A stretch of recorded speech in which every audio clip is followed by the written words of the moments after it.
नमस्कार, मी भीमराव कल्याण पाटील. आपण बघताय BKP 24 मराठी. आज नवीन दिवस, नवीन विषय, नवीन दिवसाची नवीन अशी चर्चा. आज चर्चा घेऊन आलोय म्हणजे बघा, सोशल मीडियाची चिंगारी आणि त्यावरती उडलेला भडका असा भयानक होतो की भल्या भल्या राजकारण्याचं हात फरफाळून निघतात. अशीच काहीशी परिस्थिती आपल्या देशामध्ये निर्माण झालेली आहे. देशामध्ये नरेंद्र मोदीच्या सरकार विरोधात असा ज्या असंतोष लोकांमध्ये पेटलेला आहे की भयानक असा असंतोष निर्माण झालेला आहे. आता त्याचं कारण सुद्धा तसंच आहे. नरेंद्र मोदी सरकारनं जे 12 वर्षे अपयशी राजकारण केलं, यामुळं तरुणाईला काम नाही, तरुणाईच्या हाताला काम नाही, यामुळं तरुणाई प्रचंड नाराज झालेली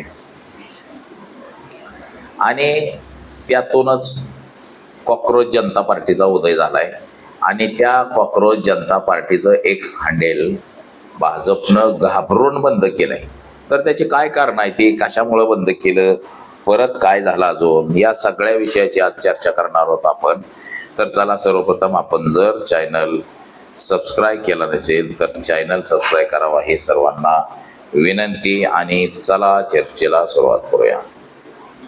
देशामध्ये इंग्रजांना घालवण्यासाठी मोठी क्रांती झाली आणि इंग्रजांना हकलून दिलं. त्यानंतर 2014 मध्ये सुद्धा काँग्रेसच्या कार्यकाळामध्ये मोठ्या प्रमाणामध्ये भ्रष्टाचार वाढला, म्हणून सुद्धा आंदोलनं झाली, काँग्रेसला घालवलं. आणि आता 2014 मध्ये सुद्धा भारतीय जनता पक्षाच्या कार्यकाळामध्ये जो वाढलेला मोठ्या प्रमाणामध्ये भ्रष्टाचार, लोकांमध्ये असंतोष, या सगळ्या गोष्टींना कंटाळून तरुणांनाच नवीन अशी पार्टी आपली काढली आणि त्याचं नाव दिलं कॉक्रोच जनता पार्टी. आता ह्या कॉक्रोच जनता पार्टीचे पुरस्कर्ते म्हणजे ही पार्टी उदयास आणणारे सुप्रीम कोर्टाचे जस्टिस, CJI ज्याला म्हणतो आपण, जज सुप्रीमो जस्टिस सूर्यकांत. या सूर्यकांतनं एका विद्यार्थ्याने केस दाखल केलेली होती आणि त्या केसच्या दरम्यान सुप्रीम कोर्ट त्या विद्यार्थ्याला असं म्हटलं की ही तरुणाई सगळी झुरळाप्रमाणे आहे, पत्रकारिता करतात, जनतेला त्रास देतात, सिस्टमला त्रास देतात आणि हे सगळे कॉक्रोच आहेत, झुरळ आहेत, अशा पद्धतीचं विधान एवढ्या मोठ्या सुप्रीम कोर्टाच्या सुप्रीमोनं केलं, जजनं केलं आणि त्यावर तरुणाई चांगलीच भडकली. आता तरुणाई भडकली म्हटलं की कार्यक्रमच लागतो आणि झालं तसंच. अमेरिकेमध्ये शिक्षण घेणारा अभिजित दिपके नावाचा एक तरुण, तो मूळ महाराष्ट्रातलाच, महाराष्ट्राच्या औरंगाबाद इथला, त्यानं पुण्यामध्ये शिक्षण घेतलं आणि तो शिक्षणासाठीच अमेरिकेला गेला. त्यानं विचार केला की सुप्रीम कोर्ट जर आपल्याला झुरळ म्हणत असेल आणि ही सगळी झुराळं जर एकत्र आली, झुराळं कुरताडून खातील, असं दिपकेचं मत आलं. आणि जी सध्याची जी सगळी सिस्टम आहे, या सगळ्या सिस्टमच्या विरोधात या अभिजित दिपकेनं आणि त्याच्या सहकार्यानं रान उठवलं अक्षरशः की कशा पद्धतीनं देशामध्ये काम केलं जातंय, SIRच्या माध्यमातून लोकांची मतं कमी केली जातात, सुप्रीम कोर्ट मॅनेज आहे, निवडणूक आयोग मॅनेज आहे, ह्या सगळ्या गोष्टींवरती बोलायला सोशल मीडियावर सुरुवात केली. बघता बघता त्यांचे 21 मिलियनच्या वरती इंस्टाग्रामला फॉलोअर झाले. तसंच त्यांचं जे एक्स हँडल आहे त्याच्यावरती सुद्धा भारतीय जनता पक्षाला मागं टाकलं गेलं आणि भारतीय जनता पक्षाचा तिळपापडच झाला.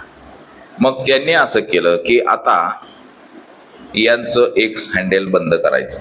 बघा, हे बंद करून टाकलं अकाउंट भारतीय जनता पक्षानं. म्हणजे त्याला कारण दिलं गेलं वेगवेगळं, परंतु ते अकाउंट बंद करून टाकलं.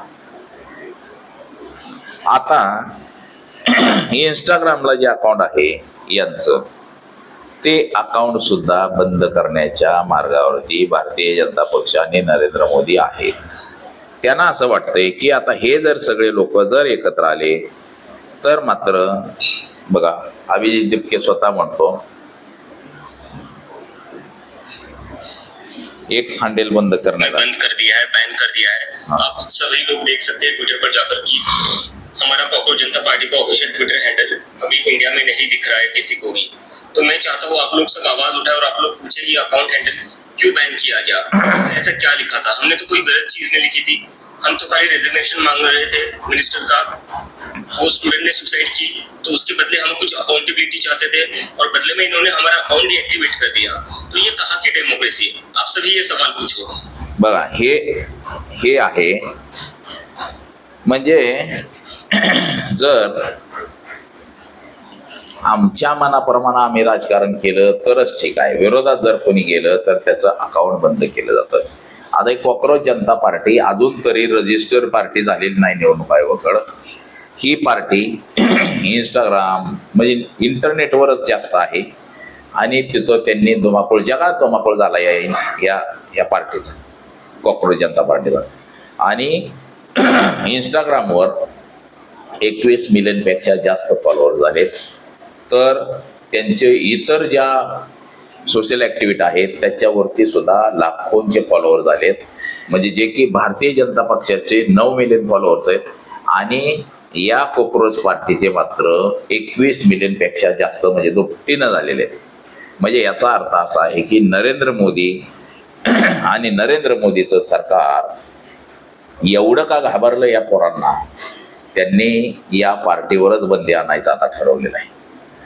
जर एखाद्या गोष्टीला जर आपण दाबून ठेवण्याचा प्रयत्न केला तर त्याचा मात्र उद्रेक मोठ्या प्रमाणात होतो. असंच काहीसं देशभर आता वातावरण तयार झालेलं आहे. जर या पार्टीवरती बंदी घातली, यांच्या इंस्टाग्रामवरती बंदी घातली, सगळ्या गोष्टींवरती जर बंदी घातली तर मात्र देशामध्ये पुन्हा उद्रेकाचं वातावरण होईल असंही एकंदरीत दिसतं. आता इंस्टाग्राम अकाउंटवरती सुद्धा बंदी घालण्याचा विचार हा भारतीय जनता पक्ष सरकारचा आहे. एक्स हँडलवरती बंदी घातली, त्यानंतर पुन्हा कॉकरोचेस बॅक या नावानं पुन्हा अकाउंट सुरू करण्यात आलं. त्याला सुद्धा जवळपास 1.5-2 लाखाच्या वरती लोक जोडले गेलेले. म्हणजे लोकांमध्ये प्रचंड राग आणि प्रचंड उद्रेक आहे. लोक अक्षरशः सरकारला वैतागलेले आहेत, संतापलेले आहेत आणि त्याच्यातून हे सगळं सुरू झालेलं आहे. आणि अशा म्हणजे क्रांती घडू नये, देशात आपली सत्ता जाऊ नये म्हणून सरकारकडनं या लोकांना दाबण्याचा प्रयत्न होतोय आणि यांच्यावरती बंदी आणण्याचा प्रयत्न सरकार करतंय. परंतु आता हे कितपत यशस्वी होतंय किंवा काय होतंय हे सुद्धा आता आपल्याला बघणं गरजेचं आहे. तर आज एवढंच. माझा सहकारी कॅमेरामन अनिकेत समे, विवराव कडाळे पाटील, BKP.